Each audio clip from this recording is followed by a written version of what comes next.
wibu. Kalau kalian tanya sama gua tuh wibu atau bukan, jawabannya gua nggak tahu. Kenapa gua bisa nggak tahu? Jadi gini, menurut pandangan gua dan menurut keyakinan gua dari dulu, dan kayaknya bukan cuma gua doang yang mikir kayak gini. Kalau wibu itu salah satu makhluk yang norak, nolep, freak, psikopat, ansos, bau bawang, cabul, dan harus dibasmi, dimusnahkan dari bumi. Tapi bentar. Kalian nih, para wibu yang ngerasa gak relate dengan apa yang gue omongin, sabar dulu. Tonton video gue sampai habis, biar kalian paham. Artinya apa Bang Messi? Karena gue garis bawahi, kalau di awal video gue bilang wibu itu norak, bisa jadi di akhir video gue malah jadi wibu. Tapi sebelum gue jelasin soal gue dan dunia wibu, seperti biasa, kita dengerin intro dulu kali ya.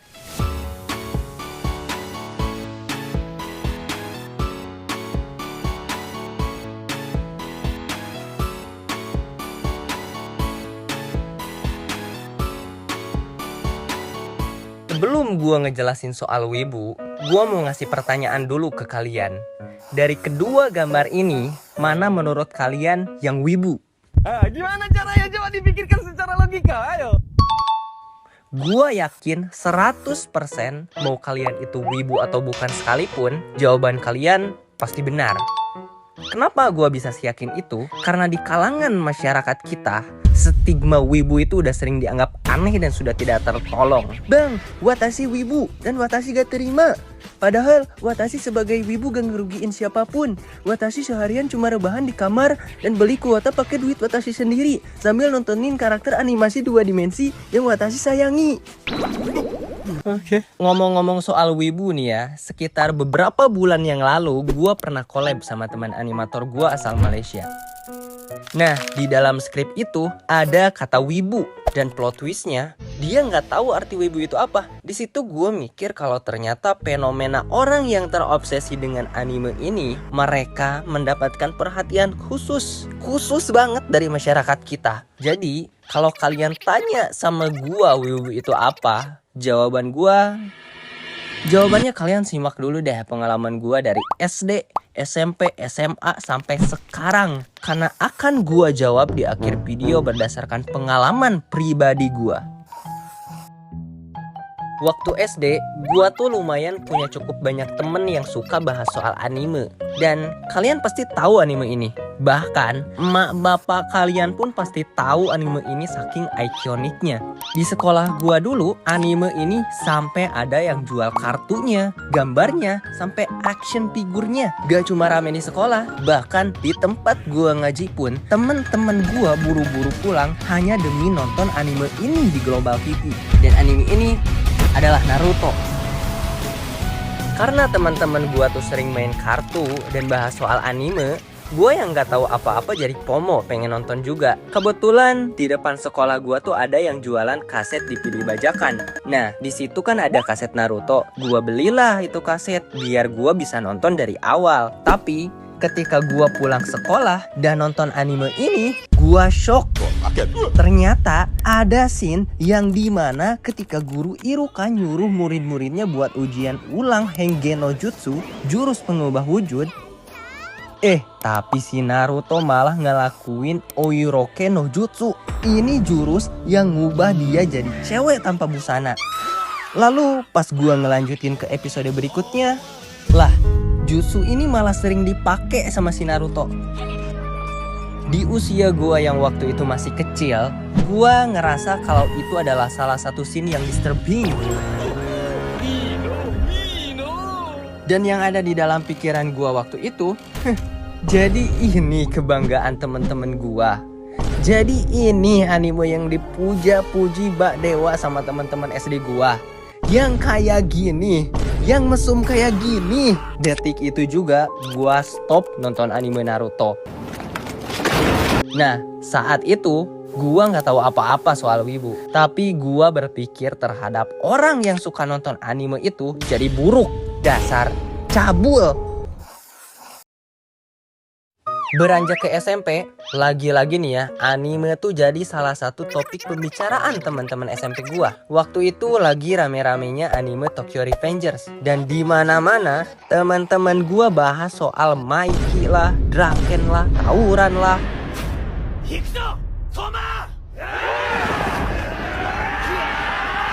Pokoknya anime itu mulu.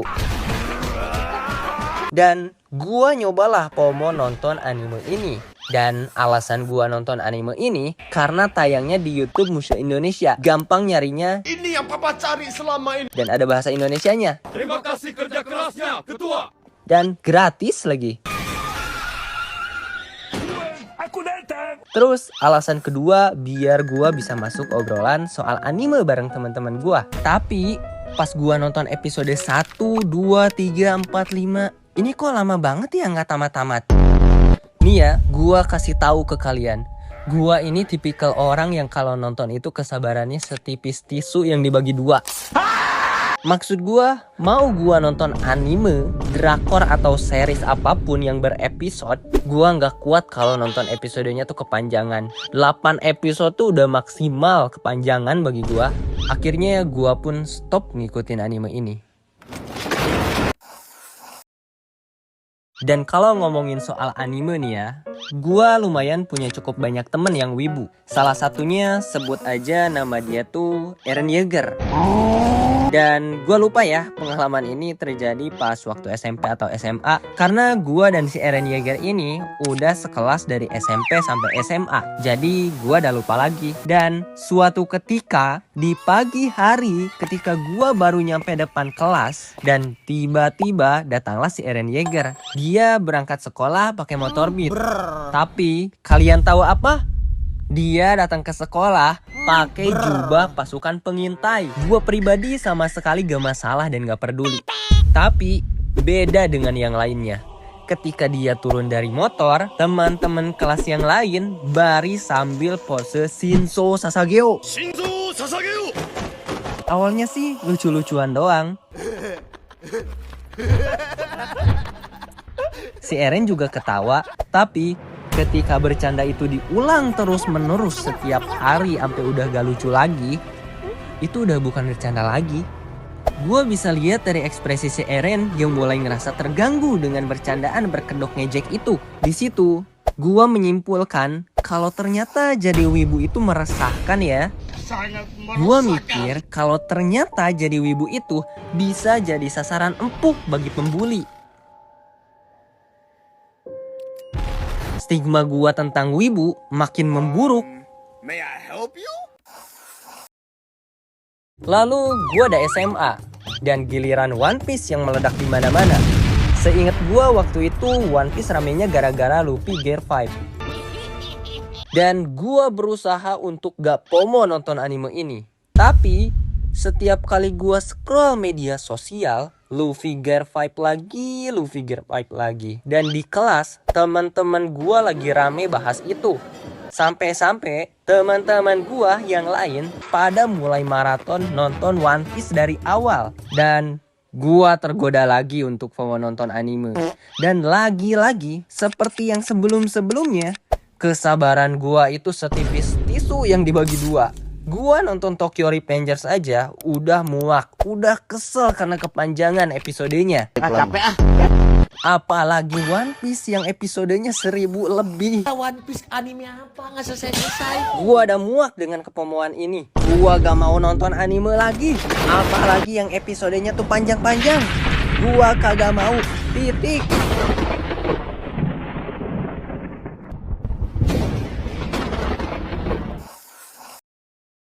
Fase gua dan wibu yang berikutnya itu pas PKL. Nih ya, walaupun gua tuh sekolahnya SMA, tapi di sekolah gua tuh anehnya ada PKL. Yang dimana harusnya PKL itu adanya di SMK bukan di SMA. Tapi buat pembahasan PKL ini, gua bakal ceritain di video yang lainnya. Gua termasuk orang yang introvert dan susah akrab sama orang baru. Jadi di awal-awal PKL, gua kebanyakan diem, jarang ngobrol. Dan tiba-tiba salah satu senior di tempat PKL gua bilang kalau gua tuh kayak wibu.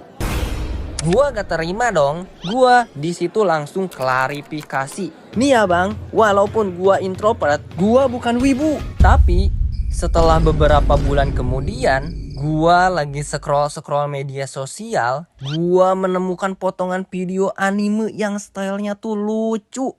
Warnanya adem, musiknya menenangkan. Anime ini adalah Spirited Away. Lalu gua coba nonton dan duar. Gua suka banget sama anime ini. Saking sukanya, gua nonton semua animenya Studio Ghibli. Gila, bagus animenya. Ya walaupun ada beberapa yang gak gua suka sih, tapi kebanyakan animenya Ghibli itu gua suka banget. Ini mahakarya dari Hayao Miyazaki yang epic. Legend, Mythic, Honor, Glory, Immortal. Dan gak cuma Studio Ghibli aja, gua juga menemukan anime yang visualnya tuh indah banget. Dan sukses bikin gua jatuh cinta sama anime. Dan ini anime yang ngebuat gua menelan ludah gua sendiri. Gua gak mau nonton anime lagi. Ini anime yang ngebuat gua jadi wibu karbit, yang ngebuat gua jadi watashi. Tidak lain dan tidak bukan Your Name, Nando demo alias Kimi no Nawa. Gokil ini anime, bagus banget. Perfecto, Mamma Mia, Legato. Sumpah ya, orang-orang Jepang tuh kok jago-jago ya bikin konsep ceritanya. Dan gua masih inget pas nonton anime ini pas kapan? Pas gua nginep bareng temen gua yang gay. Kalian kalau belum nonton, tonton dulu deh video gua yang ini. Hehehe. Jadi waktu itu kita kan pada gabut ya. Lalu gua bilang, nonton anime yuk. Anime apaan? Nih, Kimi no Nawa. Itu mah kita udah nonton. Dan gua pun nonton sendirian sambil tertakjub-takjub dengan visual anime mahakarya dari Makoto Shinkai. Lalu di tahun ini, di 2026 dan di bulan puasa kemarin, ketika gua lagi scroll YouTube sambil bikin animasi pengalaman yang ini, yang kesurupan di bulan puasa, kalian jangan lupa nonton juga ya. Hehe. Sang algoritma YouTube memberikan gua rekomendasi anime, yaitu Attack on Titan. Seketika gua langsung keinget temen gua yang pakai jubah pasukan pengintai pakai motor Beat ke sekolah dulu. Karena penasaran temen gua bisa sampai segitunya sama anime ini, akhirnya gua mencicipi anime ini. Di episode 1, gila, gua udah di hook sama kemunculan Titan kolosal. Bentar, ini spoiler ya. Nah, gua penasaran dong. Ini gimana ceritanya, kok tiba-tiba ada Titan? Gimana nih asal-usul Titan? Dan kenapa bisa ada tembok setinggi ini? Lalu ternyata ada Titan yang lainnya, yaitu Titan Armor yang ngejebol tembok dalam. Manusia dalam tembok dimakan hidup-hidup. Tragis banget. Lalu yang gilanya lagi, yang ngebuat gua gak habis pikir, gua lupa lagi di episode berapa, pokoknya ada scene dimana si Eren tuh nyelamatin si Armin yang mau dimakan Titan, tapi malah dia yang dimakan Titan. Gua mikir lah, ini MC-nya kok malah mati. Apa ini, Cok? Tapi plot twistnya, si Eren malah jadi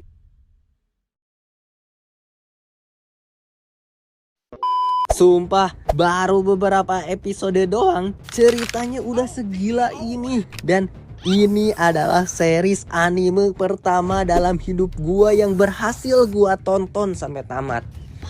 Ini anime bukan sembarang anime ini. Ini anime bener-bener absolut cinema. Perfecto, Mamma Mia, Legato. Bagus banget sumpah. Dan gara-gara AOT, untuk yang kedua kalinya, gua menelan ludah gua sendiri. Gua gak mau nonton anime lagi. Apalagi yang episodenya tuh panjang-panjang.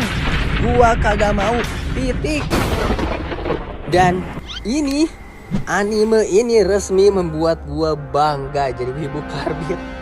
Orang-orang tuh suka nonton anime ternyata emang sebagus itu ya. Ternyata emang guanya aja ini yang mainnya belum jauh. Emang referensi nonton animenya gua aja yang belum banyak. Dan sekarang gua perlahan-lahan mulai mengerti kalau ternyata gak semua orang yang nonton anime itu seburuk apa yang gua pikirkan dulu. Gak semua orang yang suka nonton anime itu benar-benar terobsesi dengan anime. Itu semua balik lagi ke personal masing-masing. Ya, udah kayaknya itu aja pengalaman gua pada awalnya memandang kalau wibu itu buruk, tapi pada akhirnya malah gua jadi wibu. Kalian punya referensi anime seru yang lainnya gak? Coba tulis di komentar. Abis ini gua mau nyoba anime yang lainnya. Ya, akhirnya beres juga ini animasi pengalaman kali ini ya. Ini delaynya lumayan agak lama ya. Bukan agak lama, emang lama ini. Ini salah satu video animasi pengalaman terpanjang gua. Gua sebenarnya agak sedikit ragu ya buat ngelanjutin skrip animasi pengalaman ini soal bahas wibu ini. Kenapa gua ragu? Karena gua tuh punya banyak temen yang wibu, mau itu di kehidupan offline maupun online gitu ya kan. Gua ragu karena di skrip itu di awal-awal gua memaki-maki wibu terlebih dahulu. Dan gue tuh setiap bikin animasi pengalaman tuh idenya itu berawal dari keluh kesah gue, dari keresahan gue sendiri. Nah kayak ini nih, kayak animasi pengalaman kali ini tentang wibu ini. Awalnya tuh dari keresahan dimana ketika gue PKL. Terus karena gue tuh pendiam, gue disebut wibu.